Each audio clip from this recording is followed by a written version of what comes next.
এখান থেকে ১ বছর ২ বছর বা তারও আগে কোনো এক বন্ধুর সাথে বা কোনো এক প্রিয়জনের সাথে আপনার খুব ভালো সম্পর্ক ছিল, যার ফলে তাকে নিয়ে অনেক ছবি ভিডিও পোস্ট করেছিলেন।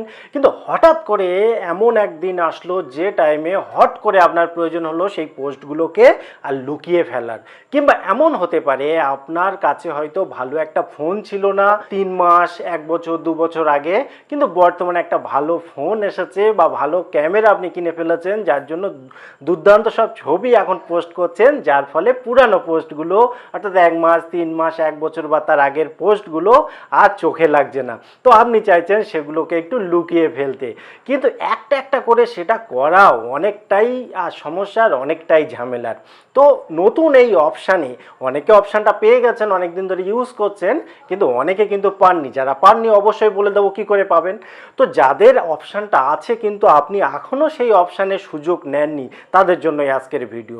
তো আপনি কিন্তু চাইলে ১ মাস ৩ মাস ১ বছর ২ বছর বা তারও অনেক আগের যত পোস্ট আছে, যত ছবি আছে, যত ভিডিও আছে একসাথে লুকিয়ে ফেলতে পারেন। তো সেটা কিভাবে করবেন চলুন দেখে নিই। একটাই অনুরোধ, যদি চ্যানেলটি এখনও সাবস্ক্রাইব করে না থাকেন প্লিজ চ্যানেলটি সাবস্ক্রাইব করে বেল আইকন অল নোটিফিকেশনটি অন করে রাখুন এই ধরনের ভিডিও সবার আগে দেখার জন্য। তো চলুন শুরু করি এবং দেখে নিই। তো আপনি প্রথমে ফেসবুকটা ওপেন করে নিন। ওপেন করার পর এখানে দেখুন যে প্রোফাইল রয়েছে, সেই প্রোফাইলের উপরে ক্লিক করে দিন। ক্লিক করলে আপনি এখানে যে অপশানটা পাবেন তার মধ্যে এখানে দেখুন 3 ডট পয়েন্ট রয়েছে। এই 3 ডট পয়েন্টের উপর যখন আপনি ক্লিক করবেন, আপনি এখানে দেখুন মাঝখানে পেয়ে যাবেন অ্যাক্টিভিটি লক। তো এই অ্যাক্টিভিটি লকের উপরে ক্লিক করলে আপনি পেয়ে যাবেন দেখুন অটোমেটিক অ্যাক্টিভিটি কন্ট্রোল।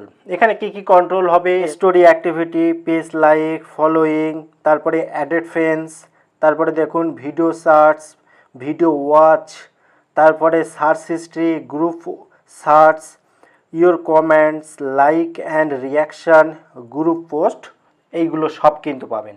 তো আপনি সিম্পলভাবে এখানে এখানে ক্লিক করবেন। ক্লিক করলে এখানে এই অপশানটা পেয়ে যাবেন। এখানে মেনলি যেটা লেখা রয়েছে তার যদি আমি বাংলায় বলি, যে একটা টাইম ফ্রেম আপনাকে কন্ট্রোল করতে হবে, অর্থাৎ কত দিন পরের পোস্টগুলো, অর্থাৎ এখানে যে লেখা আছে না মুভ পোস্ট ওল্ডার দেন, কত পুরানো, সেটা হতে পারে এখানে ১ মাস হতে পারে, ৩ মাস হতে পারে বা ১২ মাস হতে পারে, সেটা এখান থেকে আপনাকে কন্ট্রোল করতে হবে। ধরুন আপনি চাইছেন যে ১ বছর আগে যে পোস্টগুলো সেইগুলোর ক্ষেত্রে এই আর কার্যকারী হোক, সেক্ষেত্রে আপনি ১২ মাস করে দেবেন, করে দিয়ে সেভ করে দেবেন। ৩ মাস হলে ৩ মাস, ১ মাস হলে ১ মাস। এবারে বলছে এখানে দ্বিতীয় পয়েন্টে বলছে অটোমেটিক্যালি ওগুলো ওই টাইম আর সময়ের পরে কিন্তু আর আর্কাইভে চলে যাবে।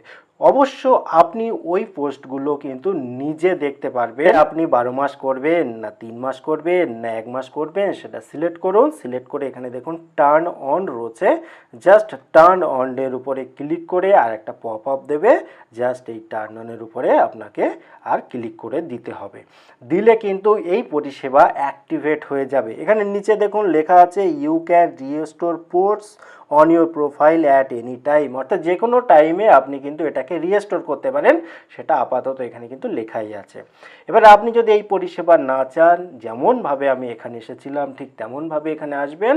আসার পরে জাস্ট এই টার্ন অফ অপশান হয়ে থাকবে, আপনি এর ওপরটায় আর জাস্ট ক্লিক করবেন। ক্লিক করার পরে পপ আপ আসবে, তারপরে আবার টার্ন অফ করে দেবেন। করলেই কিন্তু নর্মালভাবে যেমনভাবে বর্তমানে ফেসবুক চলছে তেমনভাবে চলবে। ভিডিওটি কেমন লাগলো অবশ্যই কমেন্ট করে জানাবেন। আবার দেখা হবে পরবর্তী ভিডিওতে। ততক্ষণ ভালো থাকুন, সুস্থ থাকুন, বাই বাই।